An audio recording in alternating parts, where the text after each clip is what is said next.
Sir Bobby Robson, or the Gaffer as we still call him, he means, or has meant the world to me. One of my fondest memories of me getting told on the Friday I was going to make my debut, and my parents, my mum and dad, coming from Scotland all the way to Manchester. He came and asked me where they were, and I walked straight up to them and gave them 2 director's box tickets to go and watch their son make their debut. We both suffered through bouts of cancer, and we both suffered at the same time.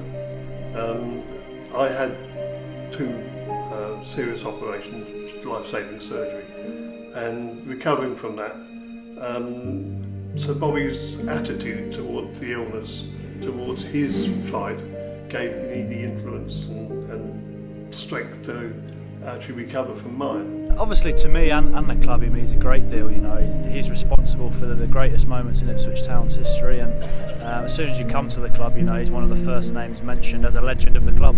He gave me my chance to play professional football at a very late age, actually. I mean, I didn't make my debut until I was 23, but Bobby persevered with me, and very lucky to actually become a professional footballer. We had 10 years of fantastic success with the FA Cup, the UEFA Cup, a team full of internationals, 2 brilliant Dutch imports, playing glorious, awe-inspiring football. It was beyond our wildest dreams, and it was all thanks to Sir Bobby. My opportunity came along when I was 16 years old, leaving school, and he brings me into the first team setup to train with the reserve players and to train with the likes of Alan Shearer every day. I think he had a grip on things outside of the football world. His upbringing would have given him that.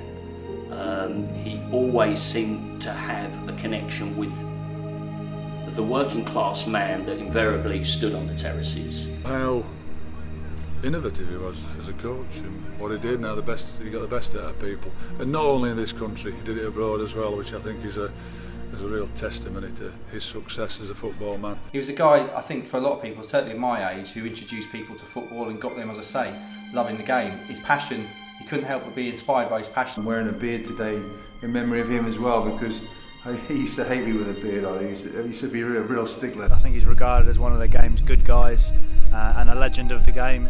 I've never met a person who spent so much time at football at all. I mean, he watched every reserve game he could, he watched every youth game he could. In some ways he had an almost childlike love for the game, and that came across when you spoke to him. I saw more of him in Portugal, working his charity, and when he was struggling with his cancer, himself and Lady Elsie were always omnipresent, always there. I'd always see him laughing. I always see him laughing and joking. He was serious when he wanted to be, but he made us laugh. He didn't sometimes mean to make us laugh, but some of the things he said were so funny. Everywhere just speaks so highly of him. I think you go around the training ground here, the pictures, you've got the exact same ones in Newcastle, and I think every manager at St James Park have had the Bobby Robson picture behind them. I was very, very pleased when I met him. I was a young cub reporter going out to speak to him when he'd written his autobiography. He was like the best granddad ever. His legacy is within football, and of course much wider with his fantastic cancer foundation. He'll never be forgotten, no, and he shouldn't be, and he was such a lovely man. I hope he never is.